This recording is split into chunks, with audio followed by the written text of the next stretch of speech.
Hi guys, welcome back to my channel. ఈరోజు video వచ్చేసి afternoon blog అయితే తీస్తున్నాను. సో ఇప్పుడే సడన్గా అయితే ఫిక్స్ అయిన బ్లాగ్ తీద్దామని ఇప్పుడు వర్క్ అయితే చేస్తున్నాను. సో అది కూడా మీతో షేర్ చేసుకుందామని అయితే తీస్తున్నాను. సో వీడియో అయితే ఎన్ వరకు స్కిప్ చేయకుండా చూడండి. నా ఆఫ్టర్నూన్ బ్లాగ్ ఎలా ఉంటుంది అన్నది మీతో కూడా షేర్ చేసుకుంటాను. సో ఇప్పుడైతే మా పాప పడుకున్నది. సో మా పాప పడుకున్నందుకు వంటలు తొందర అయితే వర్క్స్ అన్నీ కంప్లీట్ చేసుకుందామని అనుకున్నాను. సో ఇంకా ఎట్లాగో వర్క్స్ చేస్తున్నా కదా, వీడియో కూడా షేర్ చేసుకుందాము, వ్లాగ్ అప్లోడ్ చేయొచ్చు అన్నట్టు. సో వీడియో అయితే తీస్తున్నాను. సో ఇప్పుడైతే చూపిస్తాను, చూస్తూ ఉండండి. సో ఇక్కడ మా పాప కోసం అయితే రైస్ అయితే చేస్తున్నాను. అండ్ ఆఫ్టర్నూన్ ఆమెకి రైస్ తినిపిస్తాను, సపరేట్ చేస్తాను ఆమెకి. సో ఇక్కడ రైస్ అయితే అవుతుంది. అండ్ ఇక్కడ వచ్చేసి నేను వంకాయ ఆలుగడ్డ చేద్దామని అనుకున్నాను. సో వ్లాగ్ తీద్దామని ఈ ఆనియన్స్ వేసిన తర్వాత ఫిక్స్ అయినా. సో అందుకోసం ఈ విధంగా అయితే అయినాయి. అండ్ ఇప్పుడు ఇందులో అయితే అన్నీ వేయాలి, చూపిస్తాను. అండ్ నెక్స్ట్ ఇక్కడ వచ్చేసి వంకాయ ఆలుగడ్డ అన్నీ కట్ చేసి పెట్టుకున్నాను, సాల్ట్ వాటర్లో వేసిన. సో ఇప్పుడైతే వంకాయ ఆలుగడ్డ అన్నీ అయితే ఇందులో అయితే వేసేసిన. సో కర్రీ అయిన తర్వాత అయితే చూపిస్తాను, వీడియో కంటిన్యూ చేస్తాను. ఇవి బాగా కొంచెం ఆయిల్లో వేగిన తర్వాతనే అన్ని కారం ఉప్పు అన్నీ వేసేస్తాను నేను. సో అది అయిన తర్వాత మీతోనైతే షేర్ చేసుకుంటాను. వీడియో అయితే ఎన్నటి స్కిప్ చేయకుండా చూడండి. సో కర్రీ అండ్ మా పాపకి రైస్ అయితే అవుతుంది. అండ్ నెక్స్ట్ ఇక్కడ మా పాపకి ఉగ్గు పౌడర్ అయితే కంప్లీట్ అయింది. సో ఆమెకి చేద్దామని అనుకుంటున్నాను. ఇవన్నీ పప్పులన్నీ వేసేసి ఇంకా మంచిగా వాష్ చేసి ఎండకైతే ఆరబెట్టాలి. సో ఇప్పుడైతే నేను ఏ విధంగా చేస్తానన్నది చూపిస్తాను, చూస్తూ ఉండండి. మీ ఇంట్లో కూడా చిన్నపిల్లలు ఉంటే మీకు కూడా యూస్ అవుతుంది. సో ఇంట్లోనే మంచిగా అయితే నీట్గా చేసుకోవచ్చు, న్యాచురల్గా. చూస్తూ ఉండండి.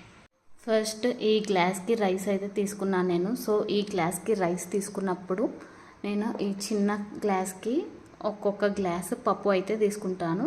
సో ఇప్పుడు ఏ పప్పు వేస్తాను అన్నది అయితే మీతో షేర్ చేస్తాను. ఫస్ట్ ఇది వచ్చేసి పెసరపప్పు కూడా ఈ చిన్న గ్లాస్ అంతా అయితే వేస్తాను. అండ్ ఇది వచ్చేసి మినప్పప్పు కూడా చిన్న గ్లాస్కి వేస్తాను. అండ్ ఇది వచ్చేసి కందిపప్పు, అండ్ ఇది వచ్చేసి ఎర్రపప్పు. సో ఇవి 4 పప్పులు అయితే నేను వేస్తాను. అండ్ ఈ చిన్న కప్తోనే వేయాలి క్వాంటిటీ, ఈ విధంగా అయితే నేను వేసుకుంటాను. అండ్ నేను ఉగ్గు కూడా ఓన్లీ జస్ట్ ఒక 15 డేస్కి అట్లా వచ్చేటట్టు అయితే చేశాను, ఎక్కువ అయితే చేయను. సో ఫస్ట్ ఇవి అన్నీ అయితే అందులో వేసాను. డ్రై ఫ్రూట్స్ కూడా వేసుకోవచ్చు, కానీ నేను డ్రై ఫ్రూట్స్ పౌడర్ సపరేట్ చేయాలనుకున్నాను. సో అందుకోసం అయితే ఇందులో డ్రై ఫ్రూట్స్ అయితే ఇంక్లూడ్ చేయట్లేదు. ఒకవేళ మీరు డ్రై ఫ్రూట్స్ పౌడర్ సపరేట్ చేయలేదు అని అనుకుంటే ఒక 5 to 10 బాదం అయితే వేసుకోవచ్చు. సో ఫస్ట్ ఈ విధంగా అయితే వేసుకుంటున్నాను. సో నెక్స్ట్ అయితే చూపిస్తాను, చూడండి. సో ఫైనల్గా అన్నీ అయితే వేసేసిన. ఇది వేసిన తర్వాత ఒక 3 to 4 టైమ్స్ అయితే మంచిగా వాష్ చేసుకోవాలి. మంచిగా వాష్ చేసుకున్న తర్వాత ఒక కాటన్ క్లాత్ తీసుకొని ఎండకైతే ఆరబెట్టుకోవాలి. సో ఇప్పుడైతే వాష్ చేసిన తర్వాత అయితే చూపిస్తాను, చూస్తూ ఉండండి.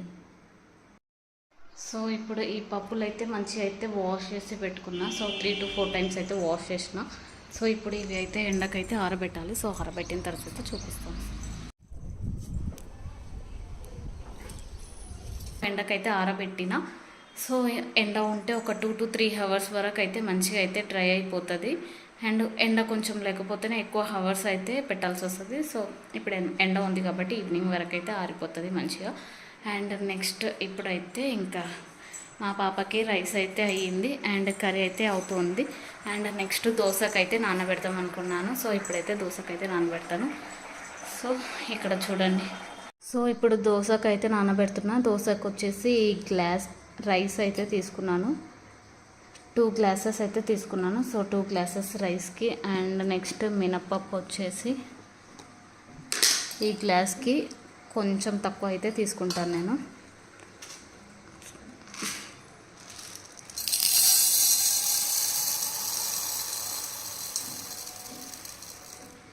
సో మినప్పప్పు అయితే కొంచెం తక్కువ అయితే తీసుకున్నాను ఈ గ్లాస్తోన. అండ్ నెక్స్ట్ వచ్చేసి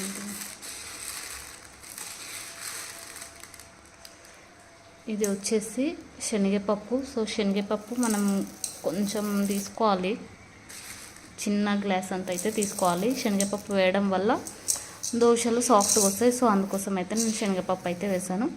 అండ్ ఇది వాష్ చేసిన తర్వాత 3 to 4 టైమ్స్ వాష్ చేసిన తర్వాత ఇంకా మెంతులు అయితే కొన్ని వేసాను. మెంతులు వేయడం వల్ల కలర్ వస్తుంది కదా, సో అందుకోసం మెంతులు అయితే వేసాను. సో వేసిన తర్వాత అయితే మీకు చూపిస్తాను, చూస్తూ ఉన్నాను. సో బియ్యం అయితే మంచిగా అయితే వాష్ చేసుకున్నాను. సో అందులో ఇంకా 1 టేబుల్ స్పూన్ మెంతులు అయితే వేస్తున్నాను. సో మెంతులు వేయడం వల్ల మంచి కలర్ అయితే వస్తుంది.